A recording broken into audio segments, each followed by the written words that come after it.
Hello मेरे प्यारे विद्यार्थियों, आपका अपना channel reading time A satisfactory solution of GK में एक बार फिर से आप लोग का स्वागत करते हैं। तो आज हम लोग बिहार दरोगा मुख्य परीक्षा की बात करेंगे और सेट नंबर 15 की बात करेंगे। अगर 1 से लेकर 14 तक अगर आप लोग सेट नहीं लगाए होंगे तो सेट को जो है आप लोग प्लेलिस्ट में जाइएगा, वहाँ बिहार दरोगा मेंस करके आपका प्लेलिस्ट बना दिए हैं। वहाँ पे जितना भी बिहार दरोगा से रिलेटेड आपका मेंस का प्रैक्टिस सेट होगा आपको वहीं पे मिलेगा। और सुबह जो है आपको ये 9 बजे बिहार दरोगा का मुख्य परीक्षा का प्रैक्टिस सेट कराया जाता है और शाम को टॉपिक वाइज 8 बजे, याद रखिएगा, टॉपिक वाइज जो है आपको डेली प्रैक्टिस सेट कराया जा रहा है। तो आप वहाँ भी प्रैक्टिस सेट कर सकते हैं। और 12 बजे आपका यूपी कांस्टेबल का जो भी छात्र जो है दरोगा का यूपी कांस्टेबल का जो तैयारी कर रहे हैं, या यानी कि यूपी दरोगा या यूपी एएसआई का तैयारी कर रहे हैं, वो भी आप सेट लगा सकते हैं। तो चलिए आज का पहला क्वेश्चन यहाँ पे देखते हैं कि क्या बोल रहा है। देखिए सेट नंबर 15 आपका है। चलिए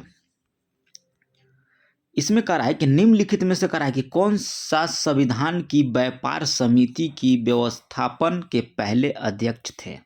क्वेश्चन कर रहा है कि निम्नलिखित में से कौन संविधान सभा की व्यापार समिति के व्यवस्थापन के पहले आपका अध्यक्ष थे। तो ये हो जाएंगे आपको हरेंद्र कुमार मुखर्जी, याद रखिएगा, आपको हो जाएंगे हरेंद्र कुमार मुखर्जी। नेक्स्ट क्वेश्चन यहाँ पे दिया है कि निम्नलिखित में से संसदीय विशेषाधिकार संबंधित प्रावधान किस देश के संविधान से लिया गया है। कौन सा कह रहा है, तो संसदीय विशेषाधिकार संबंधित प्रावधान कह रहा है। तो ये आप याद रखिएगा कि ये हो जाएगा आपको ब्रिटेन के संविधान से। संसदीय विशेषाधिकार जो है प्रावधान जो है आपको ब्रिटेन के संविधान से लिया गया है। चलिए एक चीज और हम आपको बता दें कि जो ज्ञान बिंदु का प्रैक्टिस सेट चल रहा है, एक 2 क्वेश्चन जो है इस सेट में आपको गलत दिया जाता है। ठीक है, वो क्यों दिया जाता है, तो ये सर के द्वारा ही पीडीएफ में गलत प्रोवाइड किया जाता है।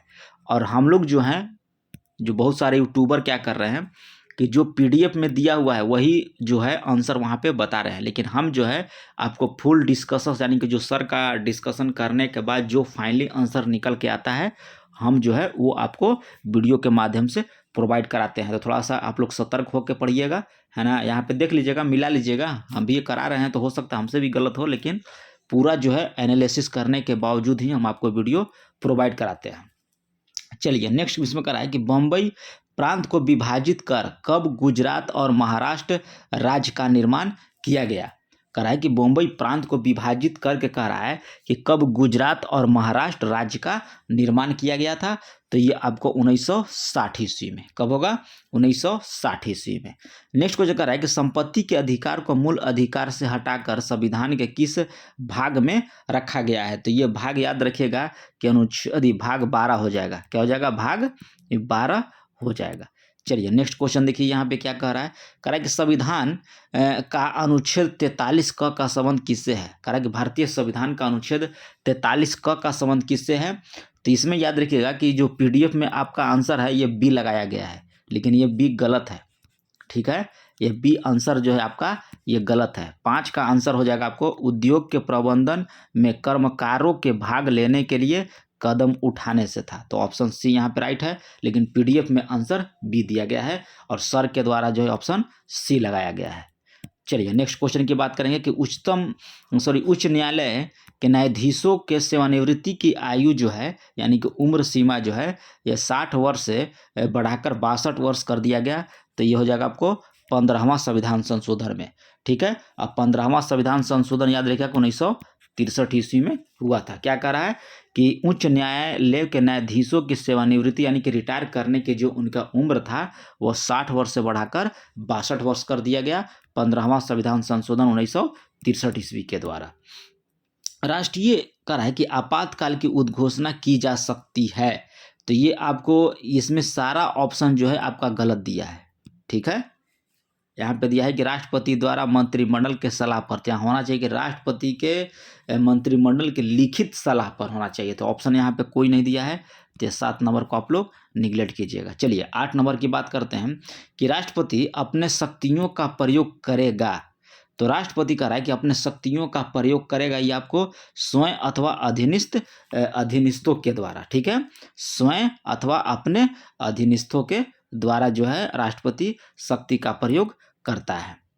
यहाँ पे देखिए क्या करा है सुमेलित कीजिए। तो नीतिगत कटौती इसमें याद रखिएगा हो जाएगा आपको मांग की राशि 1 रुपये करना, ठीक है। फिर आर्थिक कटौती प्रस्ताव ये हो जाएगा आपको निश्चित सीमा तक की कटौती, और सांकेतिक कटौती आपको हो जाएगा 100 रुपये की कमी। तो ऑप्शन सी यहाँ पे आप लोग का राइट हो जाएगा। नेक्स्ट क्वेश्चन यहाँ पे दिया है, नेक्स्ट क्वेश्चन की बात करते हैं कि विधान परिषद में करा है कि कितने सदस्यों का चुनाव जो है विधानसभा के सदस्यों के द्वारा किया जाता है। तो 1/3 याद रखिएगा कि विधान परिषद में कितने सदस्यों का चुनाव जो है विधानसभा के सदस्यों के द्वारा किया जाता है। तो 1/3 सदस्य हो जाएंगे। चलिए नेक्स्ट क्वेश्चन की बात करते हैं। देखिए यमन, माहे और कराईकल ये किस एक जिला है, ये ठीक है एक जिला है, लेकिन किस राज्य या केंद्र शासित प्रदेश का जिला है आप कमेंट करके बताइएगा। चलिए यमन, यमन आपका हो जाएगा किस में, तो ये हो जाएगा आपको आंध्र प्रदेश में। माहे आपका हो जाएगा केरल में, और कराईकल आपको हो जाएगा तमिलनाडु में। तो ऑप्शन यहाँ पर टिक कर लीजिएगा, ऑप्शन ये हो जाएगा आप लोग का एप्पल। चलिए नेक्स्ट क्वेश्चन की बात करते हैं यहाँ पे कि काराकोरम, लद्दाख, पीर पंचाल, जास्कर और धौलाधर किस हिमालय के बीच अवस्थित है। तो ये हो जाएगा आपको पंजाब हिमालय के बीच स्थित है। काराकोरम, लद्दाख, पीर पंचाल और जास्कर और धौलाधर जो है किस हिमालय के बीच अवस्थित है। तो यह पंजाब हिमालय के बीच अवस्थित है। देवप्रयाग कराए कि निम्नलिखित में से किस नदियों का संगम है। तो देवप्रयाग में आप टिक कीजिएगा, ये हो जाएगा भागीरथी और अलकनंदा। क्या हो जाएगा, भागीरथी और अलकनंदा जो है देवप्रयाग कराए किस नदी का संगम है। तो भागीरथी नदी और अलकनंदा हो जाएगा। चलिए नेक्स्ट क्वेश्चन यहाँ पे दिया है कि असम और पश्चिम बंगाल में बैसाख के महीने में कराए कि शाम को चलने वाली भयंकर विनाशकारी तूफान को कराए किस नाम से जानते हैं। तो ये काला बैसाखी के नाम से याद रखिएगा कि असम और पश्चिम बंगाल में जो बैसाख के महीने में समय में चलने वाली भयंकर विनाशकारी तूफानों को हम लोग किस नाम से जानते हैं। तो काला बैसाखी के नाम से। कुंडा, कई तथा बेरी करा के निम्नलिखित से किस राज्य की पारंपरिक सिंचाई प्रणाली है। तो ये आपको हो जाएगा राजस्थान का। ये झूम कृषि है ना, उसी का कह रहा है कि कुंडा, कई और बेरी का रहा है कि किस राज्य की पारंपरिक सिंचाई प्रणाली है। तो याद रखिएगा राजस्थान की। पोंडू या पेंडा किस राज्य की स्थानांतरित कृषि का स्थानीय नाम है। देखिए ये भी आपको दिया है झूम कृषि, तो इसमें आप टिक की जगह हो जाएगा आंध्र प्रदेश। पोंडा या पेंडा का किस राज्य की स्थानांतरित कृषि का स्थानीय नाम है। आंध्र प्रदेश का। चलिए नेक्स्ट क्वेश्चन यहाँ पर देखते हैं क्या कह रहा है कि कौन सी नदी मकर रेखा को कह रहा है कि 2 बार काटती है।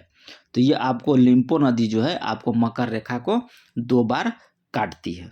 चलिए नेक्स्ट क्वेश्चन की बात करेंगे कि बृहद ज्वार आता है। तो बृहद ज्वार जो है आपको सूर्य और पृथ्वी तथा चंद्रमा एक सीधी रेखा में होते हैं, तब आपको क्या होता है, बृहद ज्वार आता है। और मेरे द्वारा किया गया डिस्कशन या जो हम आपके लिए नया नया सेट प्रोवाइड करवा रहे हैं, अगर आपको अच्छा लग रहा होगा तो चैनल को सब्सक्राइब कीजिएगा, बेल आइकन को दबा लीजिएगा। चलिए किस देश की राजधानी का कि स्कोपज है। तो किस देश का है, तो मैसिडोनिया। याद रखिएगा कि मैसिडोनिया की राजधानी कहाँ है, स्कोपज हो जाएगा। चलिए आगे दिया है कि मैग्नीनोट रेखा थी। मैग्नीनोट रेखा किसके किसके बीच है। तो मैग्नीनोट रेखा हो जाएगा फ्रांस और जर्मनी के बीच आपका मैग्नीनोट रेखा है। नेक्स्ट क्वेश्चन दिया है कि निम्नलिखित में से किस राजवंश ने रोमन सम्राट अगस्टस के दरबार में राजदूत भेजे थे। तो ये आपको भेजा था पांड्य। कौन भेजे थे, पांड्य। नेक्स्ट क्वेश्चन दिया है कि अशोक ने मगध के राज सिंहासन पर बैठने के पश्चात देवनामप्रिय और प्रियदर्शी की उपाधि धारण की। इसका उल्लेख करा कि अशोक के सभी अभिलेखों में मिलता है, लेकिन केवल एक ऐसा शिलालेख है जिसमें इसका जिक्र नहीं किया गया है। तो एक ऐसा अभिलेख कौन सा है, तो इसमें आप टिक कीजिए कि प्रथम शिलालेख में जो है उसमें अशोक का जो है नाम का उल्लेख नहीं किया गया है। ठीक है। नेक्स्ट क्वेश्चन यहाँ पे दिया है कि निम्नलिखित में से कराए कि कौन सी लिपियां जो है अशोक को अभिलेखों में प्रयुक्त हुई है। तो यह हुआ था आपको ब्राह्मी, खरोष्टी और अमरकाइक लिपि जो है आपको अशोक के अभिलेखों में प्रयोग किया गया है। आपको ये देवनागरी नहीं किया हुआ है और शारदा नहीं किया हुआ है। चलिए तो यहाँ पे देखिए ब्राह्मी, खरोष्टी और अरमाइक हो जाएगा। नेक्स्ट क्वेश्चन दिया है कि निम्नलिखित में से कह रहा है कि किस स्थान की ताम्बती कहा जाता है। कह रहा है कि किस स्थान की ताम्बती कहा जाता है, तो ये आपको बोला जाता है आहाड़। जबकि ऑप्शन दिया है, ऑप्शन जो पीडीएफ में मिलेगा आपको एप्पल मिलेगा, लेकिन ये एप्पल गलत है, आपका ऑप्शन बी यहाँ पे राइट हो जाएगा आहाड़।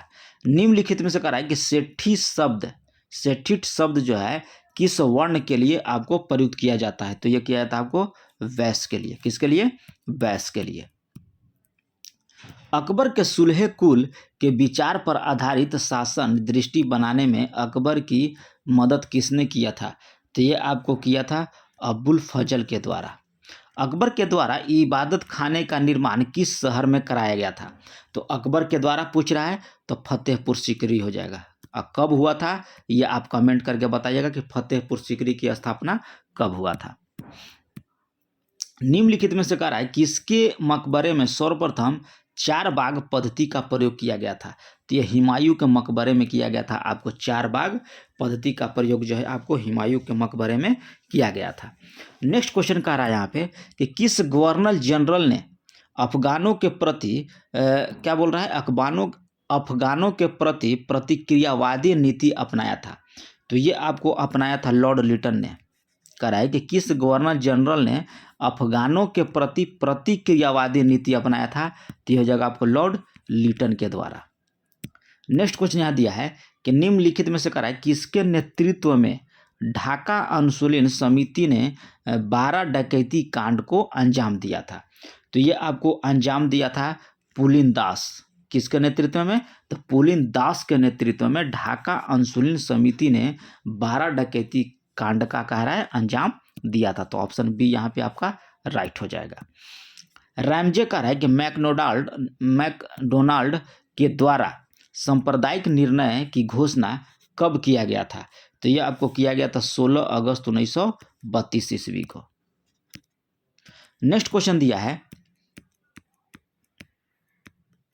कि कांग्रेस का कह रहा है कि प्रथम ग्रामीण अधिवेशन कहाँ हुआ था, तो ये आपको फैजपुर में हुआ था, सुभाष चंद्र बोस थे। ठीक है, कब हुआ था ये आप कमेंट करके बताइएगा। नेक्स्ट क्वेश्चन दिया है कि निम्नलिखित में से किसके प्रयास से बनारस में संस्कृत कॉलेज की स्थापना किया गया था, तो जोनानाथ डंकन के प्रयास से जो है आपको बनारस में एक संस्कृत कॉलेज की स्थापना किया गया था। जामे जहनुमा पत्रिका के संपादक कौन है, तो ये आपको हो जाएंगे राजा राम मोहन राय। जामे जहानुमा पत्रिका के संपादक हो जाएंगे राजा राम मोहन राय। नेक्स्ट क्वेश्चन दिया है कि देव समाज की स्थापना किसने किया था, तो देव समाज की स्थापना जो है ये आपको किया गया था शिव नारायण अग्निहोत्री के द्वारा। ठीक है, नेक्स्ट क्वेश्चन दिया है कि सरकार के द्वारा अप्रत्यक्ष कर नहीं लगाने अथवा उत्पादन नहीं देने की स्थिति में सकल घरेलू उत्पाद होगा, तो ये हो जाएगा आपका राष्ट्रीय आय के बराबर। सकल घरेलू उत्पाद हो जाएगा आपका राष्ट्रीय आय के बराबर। नेक्स्ट क्वेश्चन की बात करेंगे कि केंद्र सरकार के द्वारा किया जाने वाला कर कि ब्याज भुगतान किसके अंतर्गत जाता है, तो ये आपको जाएगा राजस्व व्यय के अंतर्गत। को रहा है कि केंद्र सरकार के द्वारा किया जाने वाला ब्याज भुगतान किसके अंतर्गत आता है, तो राजस्व व्यय के अंतर्गत। नेक्स्ट क्वेश्चन दिया है कि उपभोक्ता सुरक्षा अधिनियम 1986 के द्वारा उपभोक्ता को निम्नलिखित में से कौन सा अधिकार जो है प्रदान किया गया था, तो ये आपको प्रदान किया गया था चयन के अधिकार, क्षतिपूर्ति निवारण का अधिकार, उपभोक्ता शिक्षा का अधिकार और प्रतिनिधित्व का अधिकार। तो ऑप्शन डी यहाँ पे आपका राइट हो जाएगा। याद रखिएगा ऑप्शन डी हो जाएगा 38 का। 39 में कह रहा है कि कौन गैर कारक आमदनी में शामिल है, तो इसमें हो जाएगा आपको पर्यटन जो है गैर कारक आमदनी में शामिल है। नेक्स्ट क्वेश्चन की बात करते हैं कि निम्नलिखित में से कह रहा है कि किस क्षेत्र में नॉर्मन बोरलॉग को कह रहा है कि नोबेल पुरस्कार दिया गया था, तो ये आपको शांति के क्षेत्र में याद रखिएगा। कब दिया गया था ये भी आप कमेंट करके बताइएगा, क्योंकि सारा चीज़ हम ही बता देंगे तो आप लोग क्या कीजिएगा, है ना। तो इसलिए थोड़ा सा आप लोग भी दिमाग लगाइए और बताइए यहाँ पे कि नॉर्मन बोरलॉग को नोबेल पुरस्कार शांति के क्षेत्र में कब दिया गया था। अंतर्राष्ट्रीय मुद्रा कोष का मुख्यालय कहाँ है, तो ये आपको हो जाएगा वाशिंगटन डीसी में। अंतर्राष्ट्रीय मुद्रा कोष का मुख्यालय कहाँ है, वाशिंगटन डीसी में स्थित है। दीवान निगारा किस देश की संसद का नाम है, तो ये आपको हो जाएगा मलेशिया का। दिवान नगरा कहाँ का है? आपका मलेशिया के संसद का नाम है। कह रहा है कि विश्व हिंदी दिवस प्रतिवर्ष कब मनाया जाता है? तो विश्व हिंदी दिवस प्रतिवर्ष जो है ये आपको मनाया जाता है 10 जनवरी को। कब मनाया जाएगा? 10 जनवरी को। नेक्स्ट क्वेश्चन दिया है कि चाइनीज ग्रिप शब्द का संबंध किस खेल से है? तो आपको टेबल टेनिस से है। चाइनीज ग्रिप शब्द जो है आपका टेबल टेनिस से संबंधित है। बेल का है कि बेल वार्कर कप का संबंध किस खेल से है? तो बेल वार्कर कप का संबंध जो है आपको मुक्केबाजी से है। किस खेल से? मुक्केबाजी से आप याद रखिएगा। नेक्स्ट क्वेश्चन दिया कि हाल ही में 16वें वित्त आयोग के अध्यक्ष किसे नियुक्त किया गया है?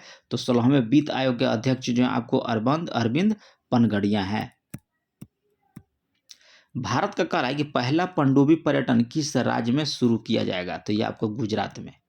ठीक है, कहाँ हो जाएगा आपका भारत का पहला पनडुब्बी पर्यटन किस राज्य में है? तो आपका गुजरात में शुरू किया जाएगा। वर्तमान में कह रहा है कि बिहार का शिक्षा मंत्री कौन है? तो चंद्रशेखर यादव। बिहार के जो शिक्षा मंत्री जो हैं अभी वर्तमान में प्रेजेंट में आपको चंद्रशेखर यादव हैं। बिहार में कह रहा है कि अनुमंडल की संख्या कितनी है? तो अनुमंडल आपको हो जाएंगे 101। ठीक है, प्रमंडल की संख्या कितनी है? ये कितनी बार हम आपको बताएं, आप कमेंट करके बताइएगा कि बिहार में प्रमंडल की संख्या कितनी है। यहाँ पे अनुमंडल आपका हो जाएगा 101। अब प्रतिवर्ष बिहार दिवस कब मनाया जाता है? तो प्रतिवर्ष बिहार दिवस जो है आपको 22 अप्रैल को मनाया जाता है। नेक्स्ट क्वेश्चन देखिए, यहाँ पे दिया है कि सूची 1 को सूची 2 में मिलान कीजिए। ठीक है, तो उच्च वेग किसके द्वारा मापा जाता है? तो आपको मैक के द्वारा। ठीक है, तरंग दर्द आपको हो जाएगा एंगस्ट्रॉम, दाब हो जाएगा आपका पास्कल और ऊर्जा हो जाएगा आपका जूल। ठीक है, नेक्स्ट क्वेश्चन की बात करेंगे कि एक पिकोग्राम बराबर होता है 10 के घात -12 ग्राम।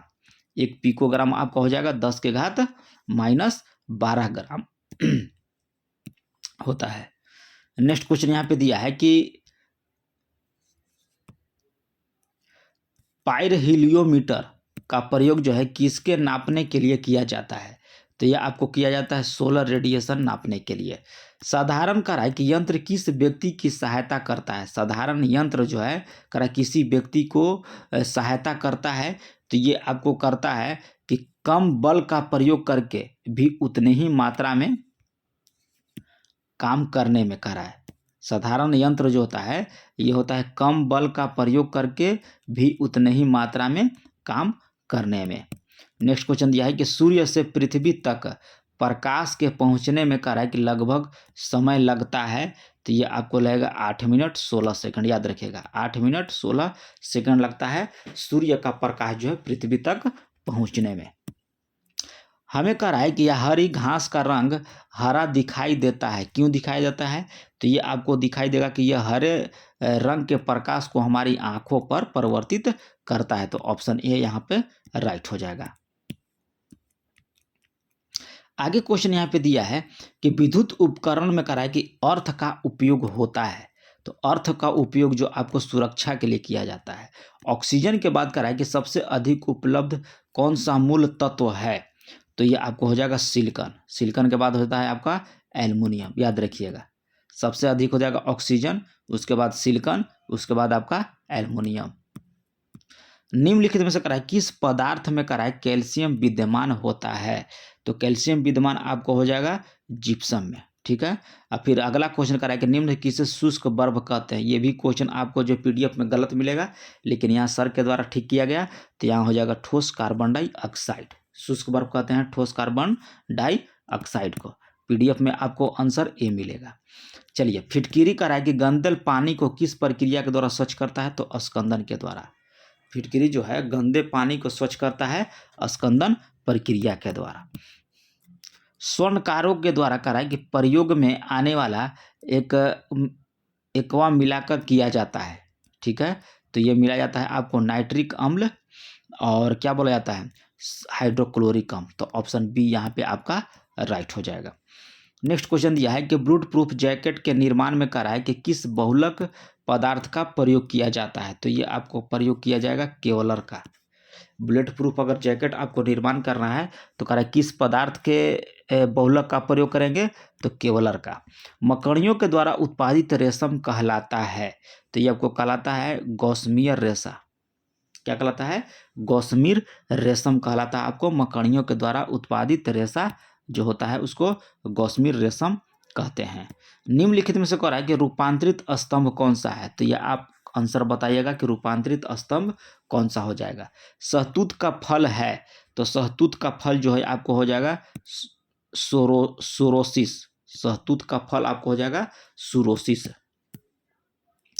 शुष्क कह रहा है कि जलवायु के भली भांति अनुकूलित पेड़ पौधे को क्या कहते हैं? तो ये आपको बोला जाता है मरुदभीद। शुष्क जलवायु के भांति कह रहा है भली भांति अनुकूलित पेड़ पौधे को कहा जाता है आपको मरुदभीद। इसमें कह रहा है कि कौन सा आपका सुमेलित नहीं है? तो विटामिन डी यहाँ पे जो दिया है कि बाध्यंत रोधी कारक है, ये विटामिन ई होता है। ठीक है, ये आपका डी सी नंबर गलत हो जाएगा। स्तनधारियों में कह रहा है कि श्वसन होता है तो ये आपको होता है फेफड़ों के द्वारा। स्तनधारी जो सांस लेते हैं ये आपको फेफड़ों के द्वारा लेते हैं। और देखिए यहाँ से 69 क्वेश्चन आपका हो गया। 70 नंबर में देखिए क्या कह रहा है, तो 70 में कह रहा है कि हृदय स्पंदन एक विद्युतीय तरंग के द्वारा निष्पादित होता है, तो जो उपजती है तो ये आपको हृदय में। ठीक है, तो ये रहा है आप लोग का 70 क्वेश्चन बिहार दरोगा मेंस का प्रैक्टिस सेट। यहाँ से आप लोग को जो है क्या बोला जाता है, मैथ और रीजनिंग का सवाल जो है यहाँ से देखिए, यहाँ PDF है, आप मिला लीजिएगा आंसर। और जीके जीएस थोड़ा सा पढ़िए अच्छे से, क्योंकि अब फरवरी में आपका एग्ज़ाम बिहार दरोगा मेंस का होगा। और थोड़ा सा यूट्यूब पर देखिएगा, जो लोग थोड़ा सा गलत बता रहे हैं उनको थोड़ा सा ध्यान से आप लोग पढ़िए। मिलते हैं नेक्स्ट वीडियो में, तब तक के लिए धन्यवाद।